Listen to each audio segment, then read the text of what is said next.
Welcome again to another episode of the Backyard Sportscenter podcast. Today we have on, as a guest on the show, Itaniium. So welcome. I know you were one of the first people that I had on the podcast, and I know it's been a while, so glad to have you come back for another episode. Yeah, thanks. I guess I only come on like around the postseason, but hey, I guess that's a pretty good thing. Yeah, you made the playoffs in both of your first two seasons, so that's really good. Yeah. Not everyone has made the playoffs, and every season, not everyone can say that they made the playoffs every single season. Yeah, although first season may have been a little beginner's luck, being in was probably the worst division in the league, but I feel like I earned it a little more this season. You definitely did. You definitely drafted a very, very, very solid team. Some people didn't like it, but we'll get into that a little bit. Wizard is also here. Hello, everyone. So, Itaniium. So, if you want to kind of, for those of you that are not familiar with your team or your season, you played on the 01 side, and that was your only team. So, kind of take us through your team and your kind of mentality or strategy when drafting and selecting your players. So my team is pretty much inspired from the Jibbo Open 2022, last year's Jibbo Open, with the super hard mod. So it was really hard to get on base because all the players are on the AI side are super boosted. So I just pretty much adapted the same strategy I used in that, try to abuse the AI as much as I could. So what I would do is get on base and hit homers and alternate. So with the speedsters, and I also play at Parks Department too, because you run fast there and the field is really bouncy. So the AI has trouble fielding grounders. So yeah, I just grounder spam with speedsters. So 5-tier speed players. And then I'd also make sure to hit to the left because that's farther away from first base. And then, they would reach pretty much every time. And then just hit home runs try to hit home runs with my power hitters, which I drafted 4 of them because that's not guardable. Nothing that defense can do about home run ball at a short field like Parks. So you had 4 power hitters, and you talked about your 5-tier, your tier 5 speed kids. Were your other 5 kids all tier 5? 4 of them were, and then my leadoff was Grace Tipton. But yeah, I felt like I turned Cindy Chang into a pretty good 9th rounder because even though I think people don't really like her, the Vicky clones, but you hit her behind a 6-tier, Grace Tipton, Grace is pretty much going to reach every time because blazing fast. But then if you hit Cindy right behind Grace, the AI will try to make the AI go for Grace so I hit grounders with Cindy, and then I try to have the AI go for Grace at second. But then Grace I would just sprint with her, then she'd beat out the throw, and then Cindy could reach. So I felt like Cindy and Grace, good synergy there. 5-tier, 6-tier. Well, yeah, we've seen a lot of success from really Vicky and her clones, and it's kind of a polarizing kit. You hear a lot of mixed opinions on it, but the success is proven, and the trips to the postseason, it's kind of just proven at this point. Yeah, grounder ball, but who knows? That might be an irrelevant discussion point soon if it gets banned next season. But I enjoyed doing it this season, or it really helped me, and I put up a lot of runs, and that was fun. Yeah, as far as we can have the discussion about whether we should ban grounders or not ban grounders, or ban power-ups or allow power-ups, or all those different discussions, and and that's why we have the surveys at the beginning of the year, at the end of the year. What do people want to do, that sort of thing. But once they're set in stone, you're playing by the rules that we set out at the beginning of the year, and it makes sense to, if grounders are going to be allowed, to have some players on your team that are good at using them. Yeah, grounder balls and power up Those were the things that I utilized this season. And I would like to say that I'm pretty sure in that survey I voted against both of those. So it's your fault, O1, that this happened. And we've participated, or I can't remember about 7, but I think season 7 actually was a non-grounder season. And some of those low contact folks, you still essentially do grounder ball. It's just like weak line drives. But one thing I was going to ask you, just looking at your team comp here, was did you draft strictly for offense? Not that, I mean, obviously speed is effective defensively, but you have a lot of weak arms on this team. So not only, you walked us through kind of your grounder ball strat there, but in your grounder ball home run alternating strat, but did you have defense in mind at all, or was it kind of, I'm just going to put the offensive pieces where they fall in the field and go with it? I had defense in mind for like the first few picks. I didn't want a horrible defensive team that could get exploited for like 50s. So like the first like 3 or 4 picks, I went defensive minded. Like felt like I wanted defensive players that fit my archetype, what I was looking for. Guys that were 5-tier speeds and could hit for power. That I was looking for like my first 4 picks or so. Then after that, I just went pretty much offense. So I know you had Cheryl, which is one of the better catchers, which eliminated steals for the most part until you got to I think 20 runs was approximately when somewhere around there was when sometimes she would come into pitch. Yeah, I think she's like my 3rd or 4th reliever. So for the most part, you were set as far as the steals and kind of weak grounders were concerned. One thing I did like with your defense is that you had the I think it was the Alex Gonzalez and clone. Yeah, Gonzalez. I had Gonzalez and Zoe Mallory, the A-Rod clone. And both of those are really good for defense and just kind of average bat, line drive, speed players. Yep. But I just hit grounders with them. I think those 2 players really helped your defense. If you had slightly different players in those slots, I think your defense would have been a lot worse. Yeah, those were the positions I wanted to address, like catcher, shortstop, and third base. Although I'm not really sure how important third base is.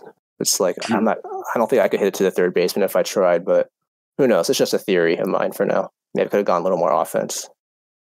I've got some. I'll send you some clips of my season 9 Cardinals team when Jennifer Goodfellow played third base, and you might think differently.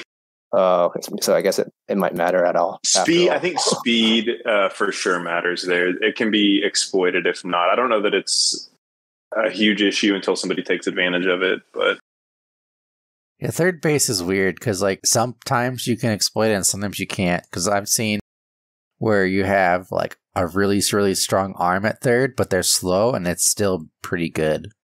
Yeah, if I'm up with one of my grounder ball players and they have a weak third baseman but a good shortstop, I'm probably not gonna try to target the third baseman. I'm gonna be kind of worried because if my ground ball goes to the shortstop, if it doesn't go to the third baseman, it goes to the shortstop, then I'm out. Well, if I'm using one of my slow players, actually. My fast players are going to reach grounder ball. But if I was using Lance Lambert with 2 strikes, yeah, if I were to target the third baseman there, I might hit it to the shortstop, and then there's going to be an out on the play. Would you shift from your stance of power with your power hitters with 2 strikes? I mean, were you mentioning Lance? Would you grounder with him? In every game, so first half of the season, I would just go power. Yeah, even if there's 2 strikes for the entire at bat. And then for the second half onwards, I would go line drive with 2 strikes. And that seemed to work okay. But then game 3 of the ALCS where I got eliminated, I tried to go grounder just to try it out. And well, I guess it didn't work. I only scored 15. I only went plus 15, which is below average for my offense. So that may have been the fatal flaw for me, trying something new in my most important game of the season. the outputs speak for themselves though throughout the season and even in the playoffs. I mean, that was a pretty classic series between you and Freak Show, and I'm sure we'll get into that. But I think throughout the season and the playoffs, you put up a lot of respectable scores, and so I think that's something to hang your hat on going into season 11. Yeah. Yeah, right now I'm just looking at your performance data, and you had 24 runs scored, 22 runs scored, 26, 51, 28, 20, 32, and 22. Yeah, at home at Parks, right? Oh, those are just, I don't exactly know what games were home or not. Oh. But I was just quickly going through. It does look like, okay, so the 24, 22, your 50 was at Playground on the road, though. Or it was on the road at Parks, yeah, against Crazy. Yeah. And then you had plus 32 at Playground, or not, at Parks Department against Visery. A couple, a 26 and a 28 at TCA.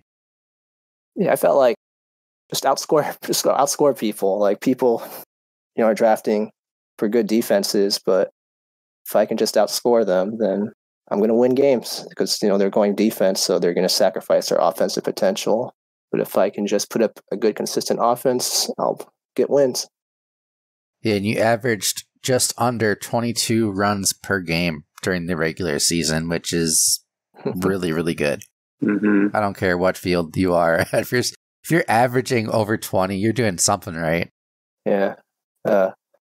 Although I guess some detractors will say that, I kind of, I wouldn't say cheese, but, grounder ball is a frowned upon tactic. And I struck out a lot as well. I benefited from getting power-ups. And I think Cindy Chang was one of my leading RBI players as a result of that. It's all within the rules. Yeah. And I think it, yeah, I love the idea. And like Nate said, we can get into the nitty gritty of rule changes. I don't mind keeping grounders. I think power-ups should stay, but I think how they're earned should be reviewed. But again, that's just my opinion, and it'll all go to the poll. But I like the idea of rewarding good gameplay rather than, striking out or whatever. Anyways. Yeah, my strikeouts. Ugh. Yeah, Sidney Chang had 42 RBIs and batted .671 on the season. Yeah, the strikeouts were a problem for me. I feel like if people are saying I benefited from striking out a lot, but I just feel with my offense, consistent offense, I could have done more damage if I didn't strike out as much, which I tried to fix during the playoffs. I printed out a sheet. I printed out the spreadsheet of all the pitcher ratings because I would just go by feel because, I don't play with swing spot. I would just go by feel during this regular season. And then during the playoffs, I would actually, every time there's a pitching change, I would look at the ratings, try to get a better feel, have kind of a scouting report on the pitches. I think you make a good point too about you striking out maybe more than the average coach. You didn't play with swing spot, which I think strikeouts across the league would go way up if we remove that. But unfortunately, Jibbo, we're not going to be removing that. We will continue to play baby baseball, I believe. But also, I don't think giving away outs is really a benefit to your team. I mean, you might have benefited from those power-ups that you gained, but it's not a guarantee that by striking out, you're going to get a power-up. I mean, you still got to hit the pitch and hit it for a base hit. Now, maybe having speedsters, you have more of a chance to get on making contact with those, but still, I think giving away outs is still not something that is ideal. Yeah, that was one of my philosophies with my offense. It's, consistent. There's a simple game plan. So even if I were to hit a sac fly, I would not be happy about it for a run. I would not be happy about it because, I hate giving up outs. I don't care about advancing runner. I don't care about small ball with this team. I don't care about advancing runners for outs. Yeah, I needed consistent offense, hit and home runs. That's what I wanted. Mm-hmm. Yeah, and just pulled up the the stats and crunched the numbers, and approximately a third of your outs were via the strikeout during the regular season. Oh, I knew I struck it off, but I didn't realize it was that much. Wow.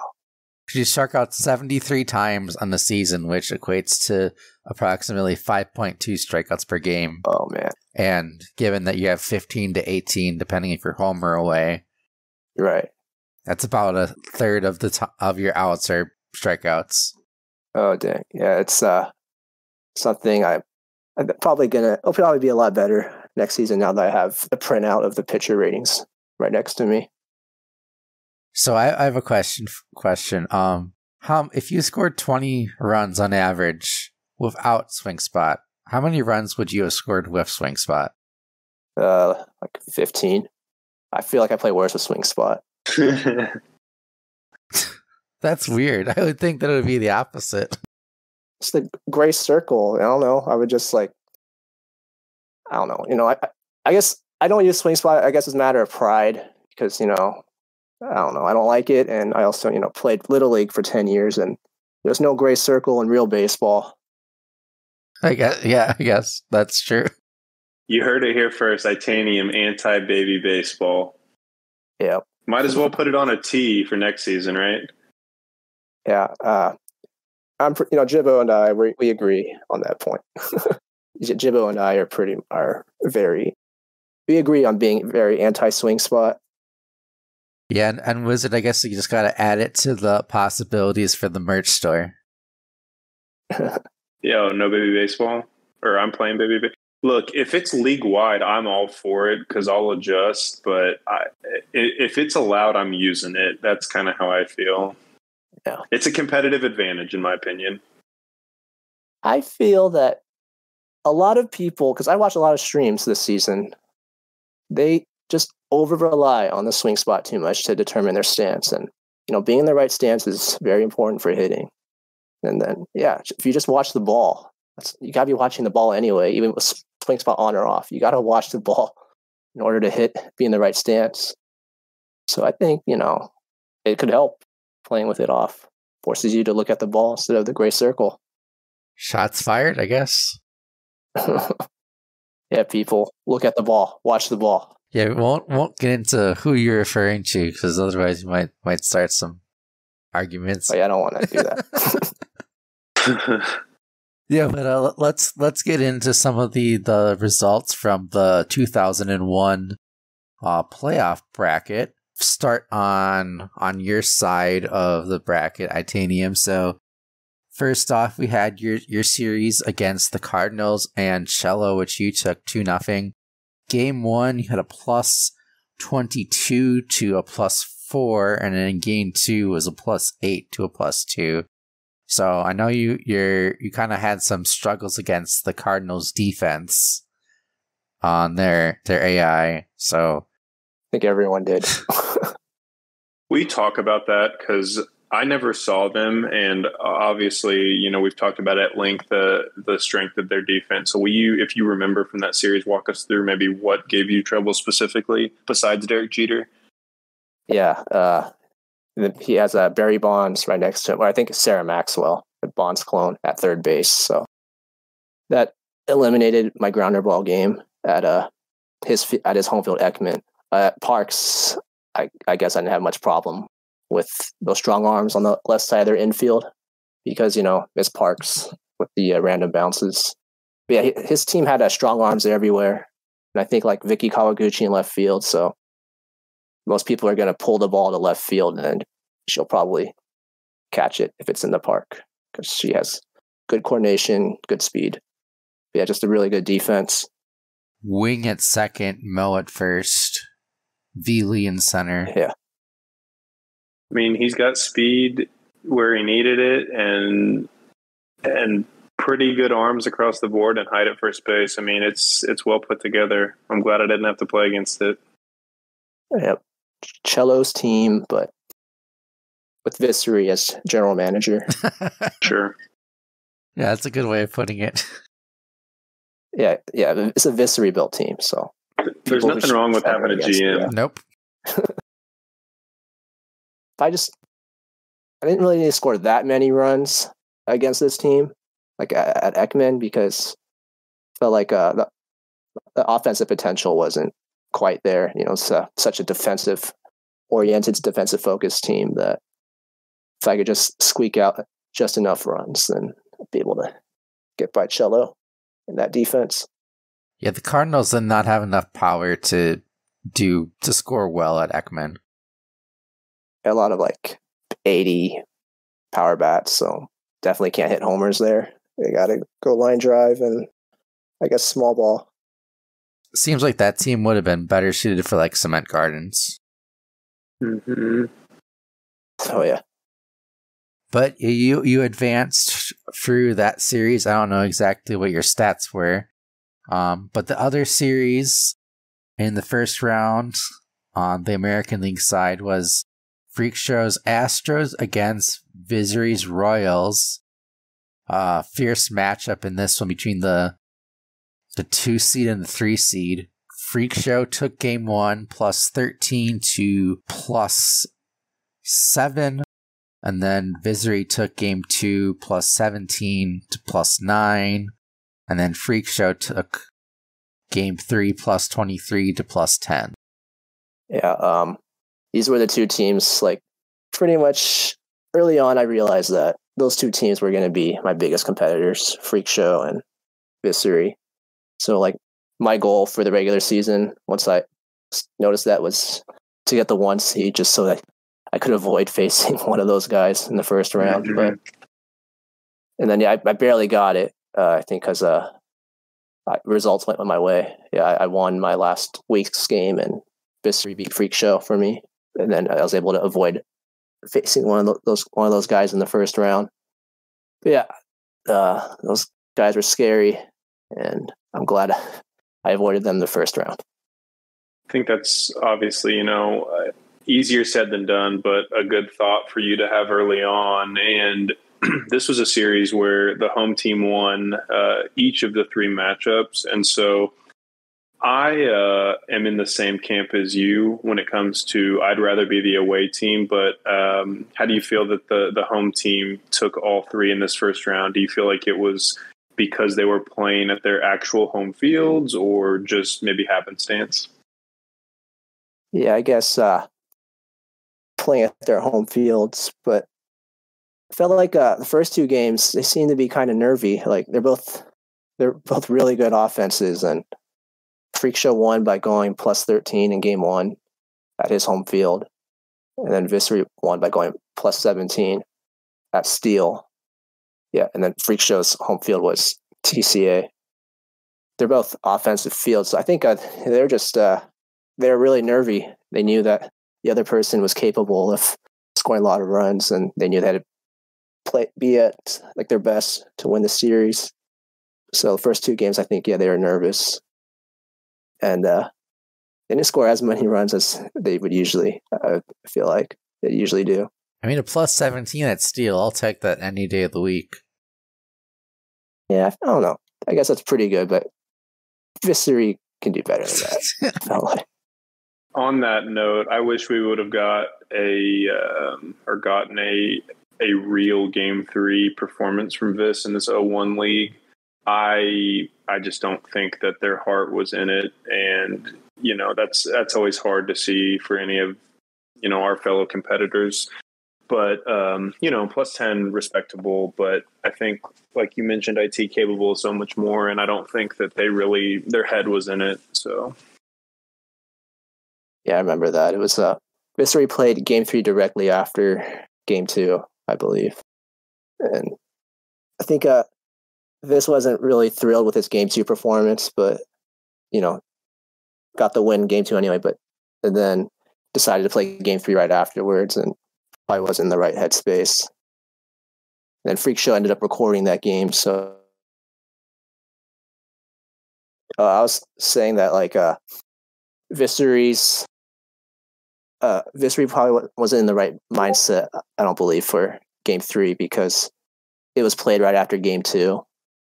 And then whereas Freak Show recorded game 3, so Freak Show was definitely in a much better mindset for game 3. Yeah. Definitely would like to see Vizzery be at his top form in the playoffs, but it'll happen eventually. There's such a good player that has to come through eventually. I think they just do so much for the community that by the time of 14 game season and the postseason starting, it's probably just not as much tread on the tire as there is at the beginning. I know I feel that way literally every season, so I can't imagine how they feel doing all the extra work. Yep. Vissary has the highest expectations among himself, amongst every coach in the league. So, yeah. Yeah, but I think that does it for that. And then we just had we kind of briefly touched on it, the series that we just recently had between you and Freak Show came down to the third game. Ironically, it was the exact opposite of that previous series that we were talking about, where the road team won all 3 games. Yeah, I think I feel that we both have very offensive, high-scoring, high-octane offenses, and then at a simple offensive field like Big City Stadium, which is pretty much parks, but maybe the fences are a little deeper. That's an offensive field. So I feel being the away team has the advantage at that field if you have a strong offense, because you just get an extra inning to hit, and the defenses are going to be worn down. I think my theory was correct because the away team won every game. Well, and I got to see 1 and 2 here because you all streamed that back to back, right? Yeah, I think pretty much 2 consecutive nights, I believe. That's what it was, yeah. So I don't even think I got to catch game 3 for, I can't remember why, but game 1 was a banger, and there was back and forth, and I know that one it didn't end up quite how you wanted to, because that was the Ripken relief game, right? Oh yeah, I forgot about that. Yeah, because that was, I mean, you got up to such a hot start in that game, and Freak Show really drug through the mud at the beginning of that game. But it was quite a classic matchup in that first game. Yeah, for our entire series, we decided to play it double blind. So even though every game was simul streamed, we decided to not not have the stream up, not know each other's scores, mute whoever was commentating. Yeah, so you're playing it double blind like normal, not knowing the other person's score. So yeah, I had no idea about how well he was doing, everything. Felt like now I played slower than him, so like in game 3 we can talk about later. But had I known, it would have helped where he was at. I think, yes, I was just going to mention, if you knew what Freak Show's score was, I think you win that game. I think you played the last inning differently if you only know you have to score 1 more run. Yeah, because I think my leadoff hitter that inning was Cindy Chang, and I had a power-up, and I ended up I was going to go grounder with her for her first 2 strikes, just to save the power-up for a big inning, because I felt like, if I just hit a ground ball to the left side of the field with her, she might be able to reach. But then so I ended up getting 2 strikes, and then I switched the power up, and then ended up striking out like always. Very unclutch strikeout. Hey, I can relate. Had I known, I would have gone power up the whole at bat, first pitch. I've struck out a few times this season with a power up, and I use swing spots, so I don't feel as bad, but I do like the idea of playing it blind. I've done both throughout the season, and I think that there is some benefit to knowing how the other player is performing, and honestly, kind of a detriment, possibly if they're playing well and you get off to a slow start. So I like the idea of y'all playing it blind, and I know that it didn't work out the way you wanted it to, but I do like that. Yeah. So game 2, and then game 2, I won 24-13. I don't really remember it right now, but I guess being the away team helped, and I think nerves may have got to him in that one. Yeah, but another thing I noticed in Game 3 was that you let a couple meatballs go by with, I think, with Gonzalez. So I was wondering why you let those meatballs instead of just getting a grounder, because you think you had runners at the corners, and if you just had a simple grounder, that should have scored that run. And my philosophy with ground balls is to hit it to the left because it's farther away from first base. I think that pitch was middle. Yeah, I think I looked at like a middle away or like middle away way pitch, like not quite. I want it to be in like the inner 60% of home plate to hit a ground ball to the left. So I think it was just outside of where I wanted it. So even though it was a meatball, it wasn't something that I could pull to the left side of the field with a righty such as Alex Gonzalez. But yeah, that was the American League side, and so that's what that freak show. And the Astros are moving on to the World Series. Moving on to the National League side.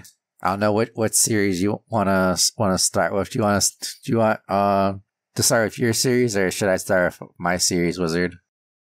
Well, we lost ours, so we can get that one out of the way. Okay, then take it away. Yeah, so I mean, we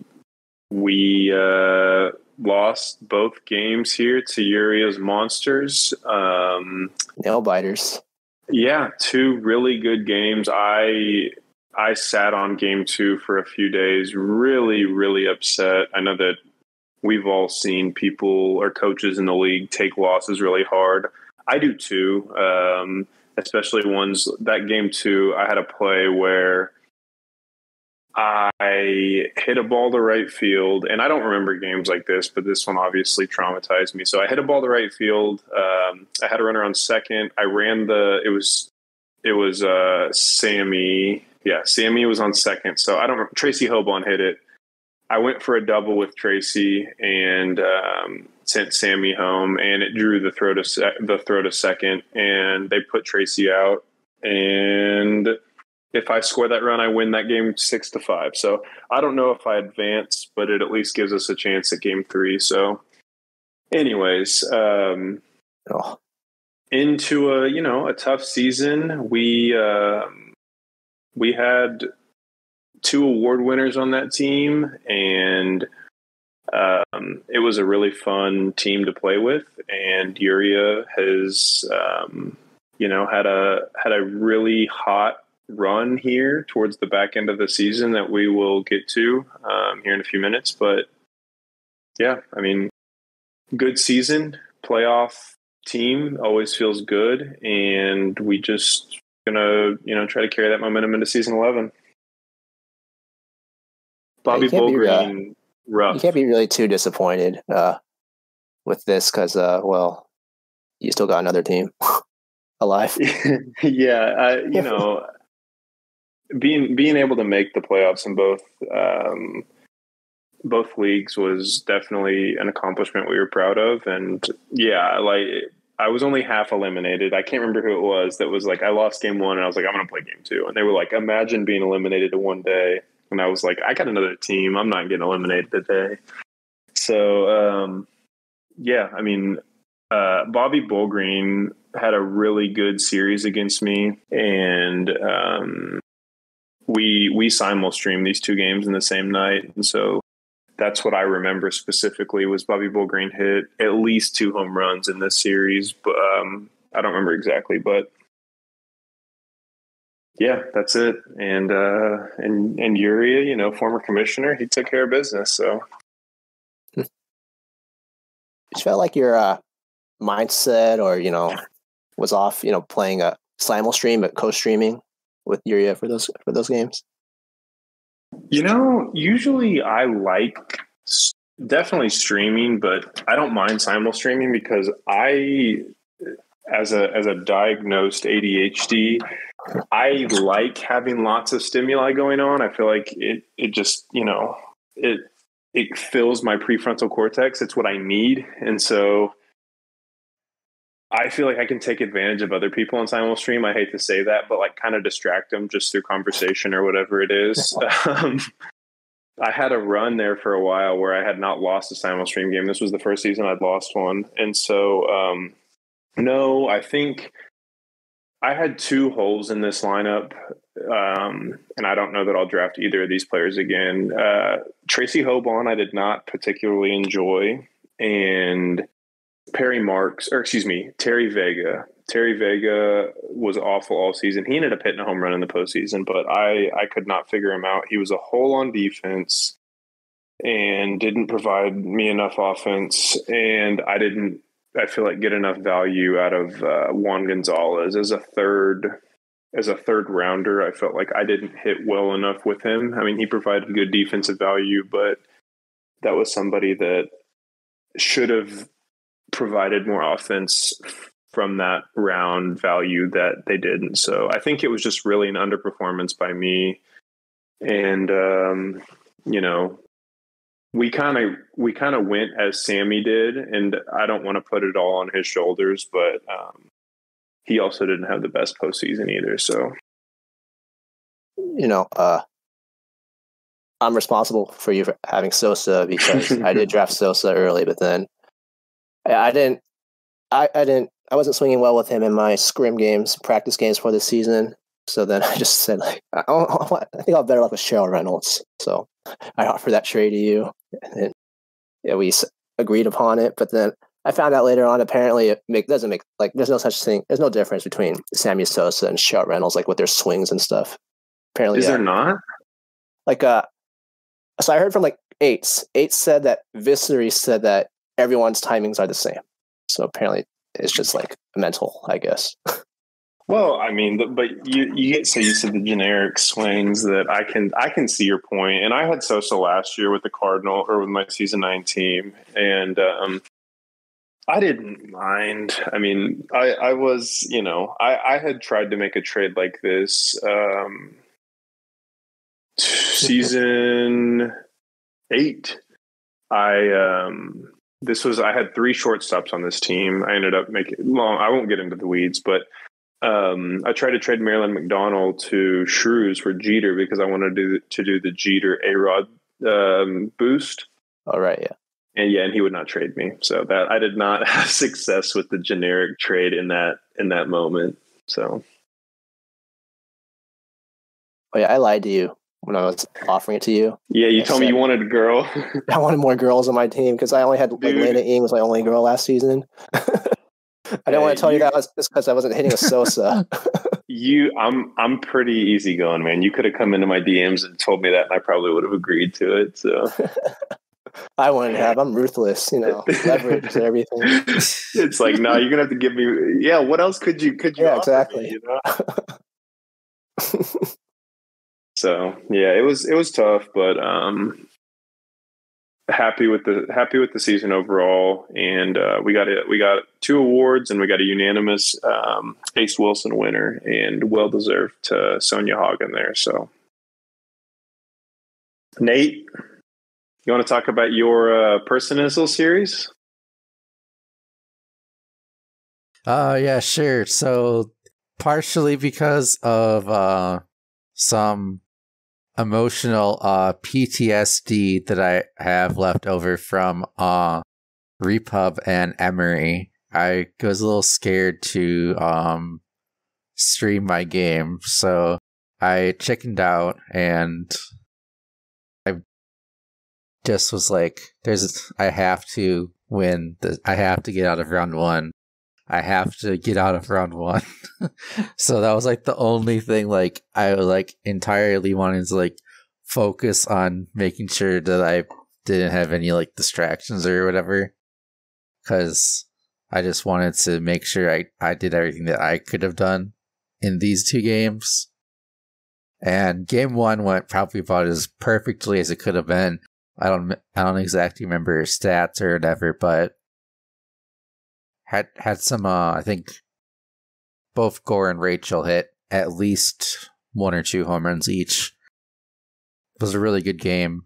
And then in game 2, barely squeaked out. I remember, I think I gave up like a solo home run to, I think, Tanya in the bottom or the top of the 6, which I thought was going to cost me, but I barely squeaked out. Personizzle almost beat me in that game.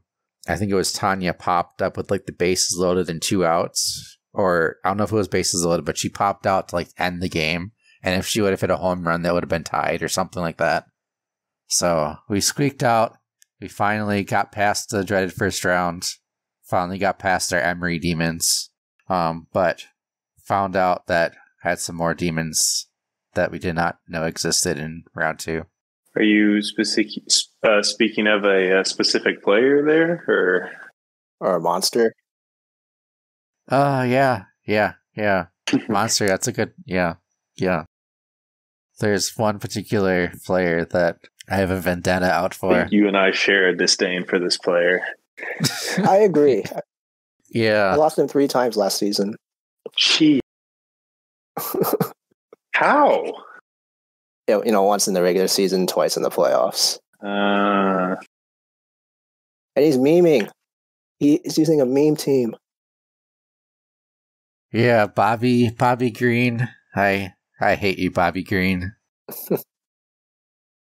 Yeah, that was just game 1. What we simul streamed all 3 of these games. We did the first 2 back to back. Game 1, I barely squeaked out the win, and I think it was basically just came down to like the last, like he could have won, but then just ran out of outs. Game 2 was basically the same thing, except Bobby Green was just hitting and Jay Green were just hitting home runs every single time, and I was scoring pretty good for like the 3rd through 5th inning. I was able to somewhat keep up and get back into it, but I just was not able to get past get those extra 5 runs needed to close it out in 2. And then game 3, did that a different night, simul streamed that, and I know you kind of alluded to it or inferred it when you were talking about the double blindness or whatever. And I kind of had an emotional breakdown once I knew that I lost. And there's probably no chance of me going to the World Series, so I kind of want to apologize for how I acted at that point. Hard, man. Make a public service announcement, but it just really hit me in that moment. I didn't know how to because going into this season, it was like there was no fun allowed. It was all serious, all business. Okay, you have to win, and you have to play well, and you have to do such and such. This was there was no, okay, this is just going to be a fun season, and whatever happens. No, we are going to the playoffs. We are have to get out of the first round. We are, have to make the World Series, basically. And, I thought once I got out of the first round, I was kind of destined to, that was, okay, we do this, it's happening. And then once my spirits got crushed, I just didn't know how to handle it. It's hard. It's tough losing in the playoffs. But there was no fun for this team was not. There was no fun had with this side of for the 0-1 season. Yeah, it's tough losing the playoffs, and I guess for you to be live when you find out that you lose, that's also tough. Luckily when I lost, I had my mic muted. We weren't, otherwise, I didn't take it super hard, but I guess I was happy. I appreciated that I didn't have to. I was on the mic when I found out that I got eliminated by Freak Show. Otherwise, having it be broadcast, that's just rough. It's a game that shouldn't have that much of a grip over us, but it does. And I think that, a lot of us are competitors.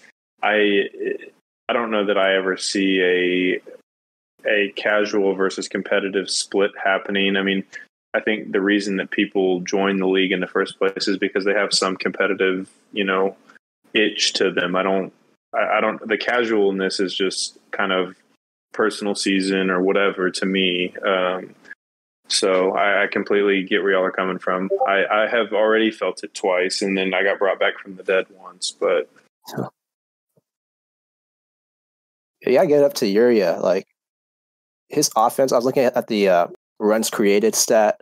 Don't really know too much about it in the sheet, but he's like middle of amongst the 0-1 teams, mid-range. But then games 2 and 3 against you, Nate, he stepped up with plus 26 and plus 18s. Like, I'd say that's he punched above his weight for those 2 games. Mm-hmm. He played really well when it mattered the most.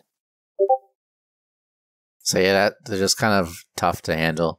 And then still trying to get over it, but hopefully I gotta figure out a way to still have that competitive edge. And obviously I want to win a World Series really, really badly because it just would mean so much. Without getting in too much of the weeds about it. But your best season to date, right? But yeah. Nice. I see that Uriah's live. Yeah. I feel like I am more proud of how I played with my team last season, but this is the furthest I've gone. I had to find a balance so that I still can try to perform and still kind of have some level of fun and lightheartedness to it. I don't know if I've found that balance yet. But congrats to Uriah. And he's public enemy number 1 in this call. basically. So go Freak Show. No, and go Freak Show. No, I can't say that. I'm bitter about him beating me. Oh, I think the best thing about this season, and I can't remember who I had spoken to about this. It was either Nate or Vissery, was before the Melo result had happened, and this is not me not wanting Melo to win. I love seeing, this is in real sports too, I love seeing new blood win. And so we will have, and I know that it's been alluded to in the Discord, but we'll have 2 first-time winners this season. I think that's pretty cool. Oh. Yep. Yeah, that is for sure. So we have the Astros and the Monsters going at it. Game 1 is actually about to be played pretty shortly. So, any predictions on who you guys think are gonna win? This is best of 5. I have to say Freak Show because he beat me. But I don't know. Uriah's been coming up. He's hot. He's coming off 2 really good games. But I just think Freak Show. Like, I don't feel Freak Show's offense is. He has a really good offense, but I feel like my offense is way better. Yet he still was able to score a lot of runs. So he's just good. I think. I'm picking Freak Show. I don't know how many games, but he's my pick. I really don't know, Nate. I think, I don't know if it's better to root for the person that beat you or root against the person that beat you. I think based on regular season performances, Freak Show has the edge. Uriah is really hot. Freak Show is not playing bad in the postseason either, though. Just for consistency's sake, I'll go with Freak Show. Sorry, Uriah. I don't know if I'm able to necessarily be unbiased here because I definitely want the Freak Show to win because I want the Monsters to lose. But if I do not think it's going to be a sweep. I think it's going to go to 4 or 5 games. I think it's going to be a long series. But I think it's going to come down to is that who could be clutch when it matters the most. But if I had to give it edge right now, I would say probably Astros in 5. All right, I'll take Uriah since y'all are both taking Freak Show. Bobby Bull Green. Flip flopper. I'm Switzerland. I can't make a decision.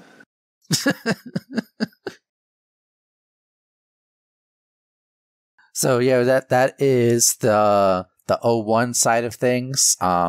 Sorry for kind of my somewhat emotional rant, and hopefully it's not too terrible once I edit everything. But yeah, that's the 0-1.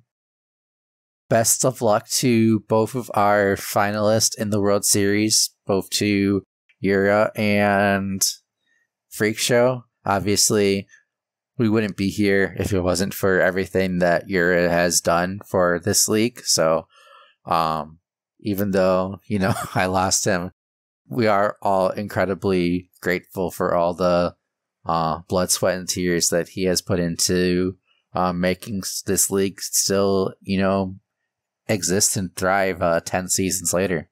So, best of luck to both teams. You got one of the most experienced players versus the rookies, so that's another hidden wrinkle there too. But that's all we're gonna do. That's gonna do it for the 0-1 side of things. Itaniium, thanks for coming on, and best of luck in season 11 if you decide to play. Oh yeah, I'll be back. Yeah, I guess one more thing before signing off. I guess I'm gonna congratulate myself a little bit, but I feel like this is a really successful season. Just couldn't get it done in the playoffs. With my offense, I needed to put up at least a plus 20 against Freak Show in those games at Big City Stadium, but I didn't.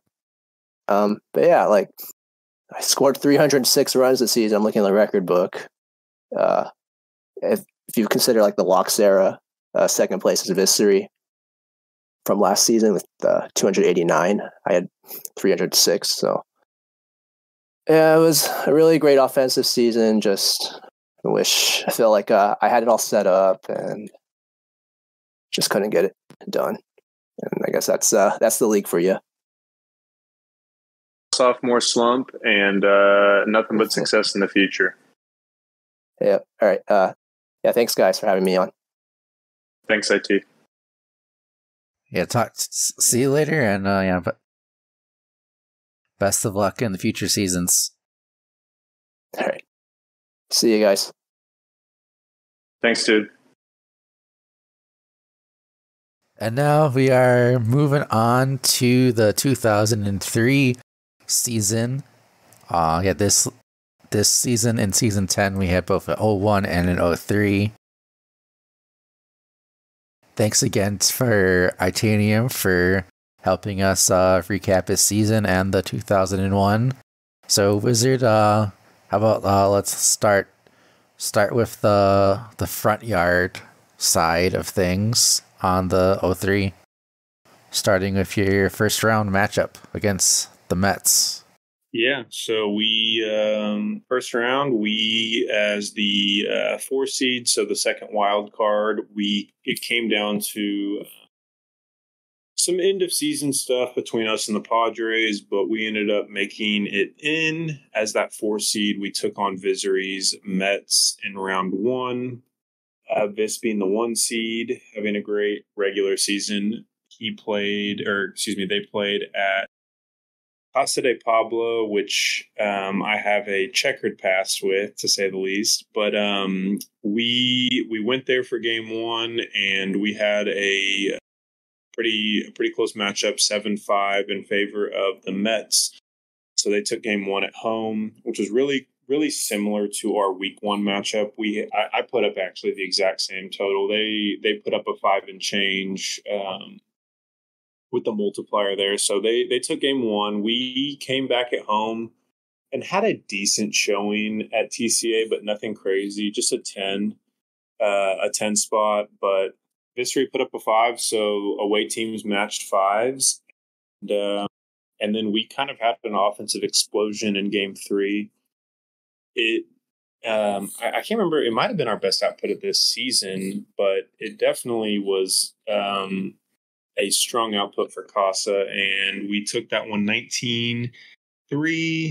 Vis had kind of a rough time with my defense in that game 3. we had multiple home runs with Uma Morris. So it was really, what we needed for that first round to get through the Mets, which were a super formidable opponent. So we took that one in game 3, and it felt good. It felt good to get out of the first round. First time since season 5, my inaugural season, that I had taken a team out of the first round. So. And plus 19 at Casa, kind of had to have felt good to put up a really good offensive outing at Casa, especially given how many games you've played there over the seasons. Oh yeah, I mean it definitely, it feels good to put up 19 anywhere, but definitely at Casa, the jokes in the chat were countless. So just felt good to get through that round 1 and know, I don't know that we were really even built for TCA. So getting through that round 1 and just to remove any of those teams that were built for their home fields, I think was big for us.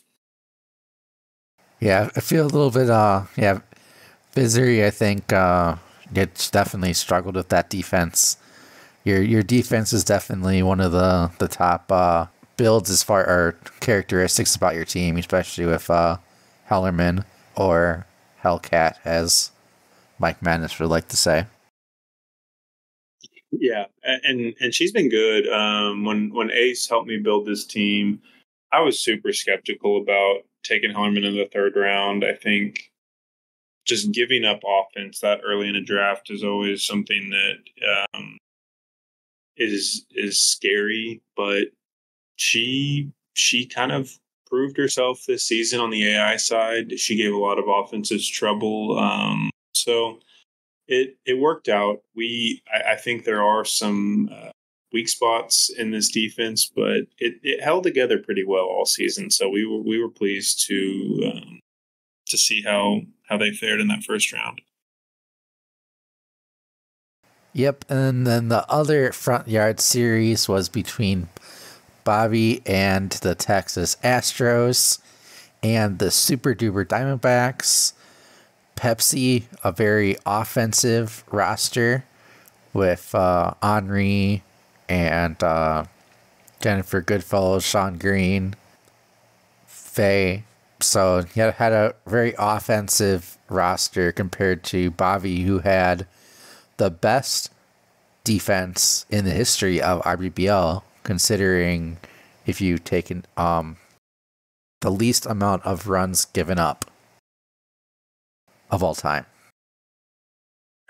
Yeah, this was a really interesting matchup with the strong offense, not quite the season 9 Diamondbacks, and then obviously the historical defense of Bobby's Astros. But I was super curious to see how Bobby was going to play in this series, because outside of week 14, where he put up a really strong score of 22 at home against the Padres, he really struggled for the entire second half of the season.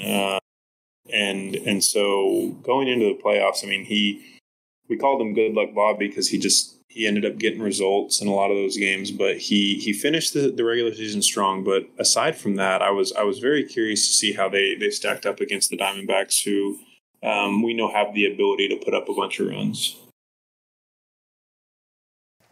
Yeah, and so Pepsi takes that one 2-0. Bobby a little bit struggling to score, pretty consistent with some of the matchups. Though the first 2 weeks put up a +11 and a +12 and a +22 in week 7. So they had a few different weeks, four games over +10. So did have some good games, but it wasn't consistent enough, and ran out of juice against Pepsi. Yep, Pepsi, 2 pretty consistent performances at +9 and +12. He actually had put up a +9 in their second matchup to beat Bobby 9-6 in the second half. So the youngin moved on from that first round matchup, and Pepsi, another proven player in this league in his first 2 seasons. Yep. And then so we had the Diamondbacks and the Rangers going to Big City Stadium in the championship series. Went to 3 games. Game 1, Diamondbacks took that one plus 15 to plus 8. Then game 2, you scored had the same score, but your defense was able to withstand Pepsi in that one. And then game 3 was the controversial one where you put up your best score of the playoffs, and actually both of you did put up your best scores, but due to cheese and personal negotiations, you end up moving on to the World Series for the first time. Yeah, it was. Yeah, we're super stoked to advance our best showing in my, I guess at this point, long RBBL career. But it was a hard fought series. First 2 games, we didn't get a lot going with those 2+8s. We were lucky that our AI defense, which has been a big part of our success this season, held Pepsi to 6 in game 2. And then in game 3, we had another really strong showing. It's been kind of elimination game Rangers at this point, so we've been really happy to see that. Didn't love advancing the way I did, but that Pepsi ultimately made that decision to kind of bow out of the playoffs, and so it was hard fought. And I know that he is capable, and probably will have more success for as long as he continues to play in these leagues. Yeah, that is for sure. Definitely could see Pepsi winning a title sometime. Definitely has the potential, especially if he keeps drafting more offensive focused teams. Says he's not taking Henry next year though. That'll be interesting. I know Henry is like his favorite player so far, so we'll see. Pepsi going with a defensive team, maybe? I'll believe it when I see it. Yeah. Well, I guess we'll put your predictions in the comments for what kind of team Pepsi's going to draft next. Yeah, we'll take a poll. Yeah, take a poll once we figure out how to do that. Yeah, but both players doing really well in game 3. It kind of seems like that, at least in your case, both game 3 when the pressure is at its highest was when you did the best. Yeah, I mean we came to play when it mattered, and we were hoping to keep that going in the World Series. We definitely need some strong performances against Personizzle, or obviously we'll get to that, but yeah, we're just hoping to keep the momentum going. Yep, and that does it for the front yard side of the bracket. Moving on to the backyard side of the bracket. Starting with the 1-4 matchup. The 1 seed was the Red White Sox, or the Pink Sox, of Mello, and if you want a longer version of that, I'd recommend checking out the episode that we did of him.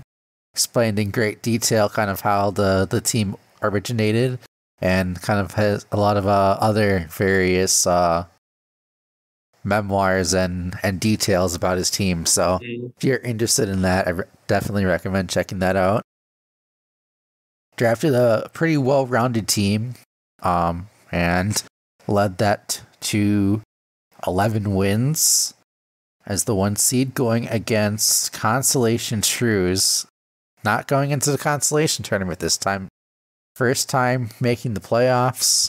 So I was really happy for that Shrews finally was able to crack the fruit into the playoffs for the first time. Definitely good player and definitely deserving of it. I think that they've been playing since season 5 or season 6 too, so really happy to see that. Yeah, definitely. Shrews has been around, and it was good to see him, find his way into the playoffs. Not the best performance here in that first round by Shrews. Consistent performances, but not quite what you'd expect from a consolation Shrews. So this was for a different prize, and he didn't quite get the output that he needed. Yeah, Ekman, which was games 1 and games 3 we're at, is pretty tough, especially if you don't specifically plan for that or build for that field. So especially if they're playing at paveway, I believe. So going from cement to grass or grass to cement and having a team that can do well at both, especially if you built it for one or the other, can be really challenging. So I think that was what was the Pirates' downfall in this one. Yeah, and Melo, a proven coach in this league, has kind of a rough go of it after that first result, and kind of went into his, went in to reflect, and came back some days later and took care of business in games 2 and 3. So, drops that first one, but with his back up against the wall, he took care of business when it mattered.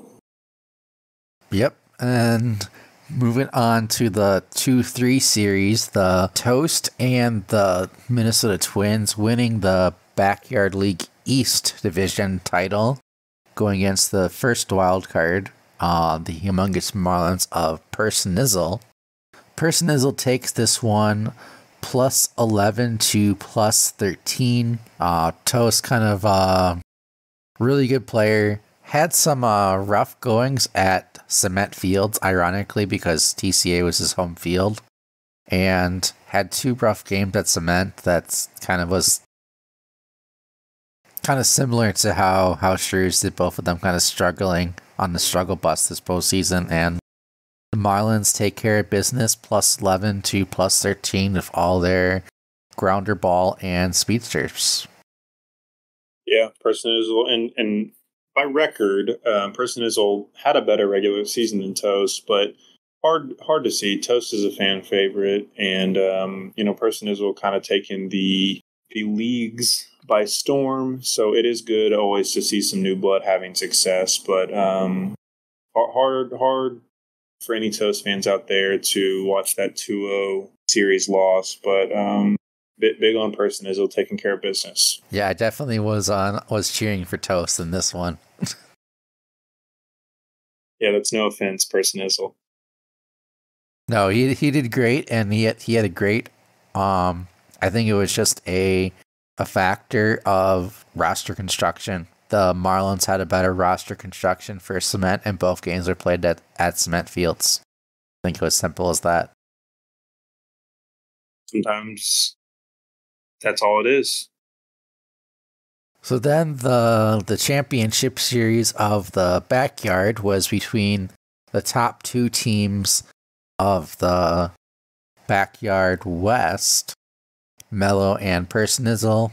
And then this series also went to 3 games as well. So I just realized this right now. Both the 1-4 series in both leagues went 3 games. Both the championship series went to 3 games, and both the 2-3s were sweeps. How about that? By the 3 seed. Yeah. Isn't that something? Yeah. I love finding those little patterns. That's pretty interesting. Yeah, the first game was a tiebreaker. Melo just barely squeaking it out because of the multiplier. Game 2, both teams were on the struggle bus, but Marlins just got over the hump. And then game 3, both offenses had their best scorers of the season, but Melo was just not able to score enough to keep up with the Marlins, and the Marlins took this series 2-1.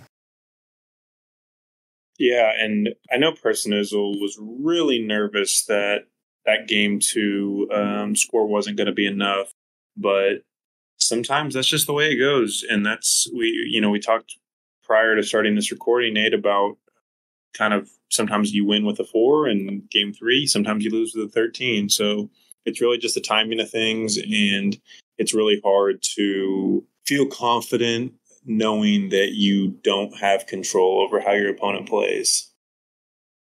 Yep, that is very true. There's a lot of anxiety and mental anguish, especially when you don't have a great game and you don't know what to expect. Yep. So with that World Series matchup, Rangers Marlins, we have two games that will be premiered. Is that right, Nate? So we don't exactly know when. We currently are, as we are recording this, waiting on them to be edited by El Chris Blanco. Does always an amazing job whenever he has time to do these. Is always top. It's always S tier. Always great, amazing. It is. So I'd love to see that. So, and hopefully game 1 will be commented by Mello, if we can get the schedules to line up. That's something to look out for on the horizon, y'all. And I believe, I don't know if this is entirely correct, but I believe you guys are planning on simul-streaming the remaining games. Yes, unless we hear otherwise from the powers that be, I think our plan is to simul-stream at least game 3. Obviously, we don't know how 1 and 2 went, but 3 minimum, and then 4 and 5 if needed. Yep, and yeah, I was 1 game away from getting the World Series prediction correctly, so that kind of stings a little bit. Look at you. I think we both had Mello going. I think I had Mello Itaniium or Mello Arco. Arco, I think. I think you had Arco making it. I had Arco winning it. I think, yeah, you had Arco winning it. I had Mello winning it. Arco would have if his computer didn't crash. You heard it here first. I don't know what to say to that. I guess let people debate that in the comments. No one will ever know. No one will ever know, yep. Yeah, no one will never know, and Marco has never lost a game. Yeah, that's true. Yeah, not in this time zone, at least. Yeah, so obviously you probably don't want to give predictions, but I think this one is going to be pretty tough. I think both teams are pretty well balanced. I think you obviously have a little bit more line drive power than the Marlins do with the double cliff. Marlins have the speed advantage. Now this field is at grass, which versus a big city and there's no bounces. So I do think that favors you as far as the field. But we saw how much of a menace Pete was in the World Series last season for Emory, stealing home runs out of play and everything. Yeah, Pete is a menace, and this is a really good defense. And I'm really just hoping that our AI defense comes through and makes it easy on our user offense. Yeah, I think that it's probably going to be more low scoring than some of the other games, or some of the other, like on the 0-1 side, you have a lot more offensive potential, so to speak. Yeah, but I think this one is going to come down to who can figure out the other person's weaknesses and holes in their AI defense the quickest. I think it's really that close. So I think I would not be surprised if this series went to the full 5 games, and at that point it's kind of a coin flip as far as who's gonna win. Would not be surprised if either team won. I agree. So my prediction is that it goes to 5 games, and I'm holding out until game 5 to actually pick who wins. I'm checking it out. Hey, I don't blame you. I'm nervous, happy to be here, and hoping to give everybody some good games. That's kind of what my focus is. Yeah, I guess in both leagues, I'll have another kind of random pattern that just came to me.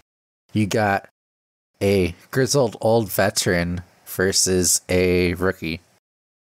Funny how that works. Yeah, Person Nizzle and Freak Show, rookies, and then you and you're holding down the fort for us veterans. Hopefully, wisdom prevails. Ah, I see what you did there. It I don't know if that was intended or not, but I like it. wasn't.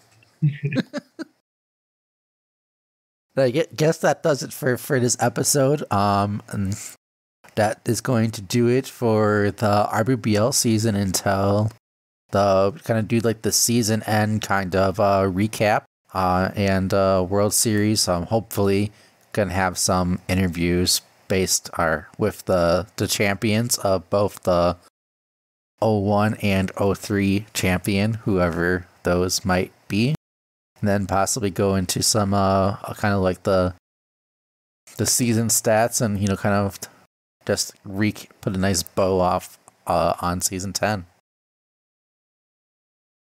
Looking forward to it. See you guys later.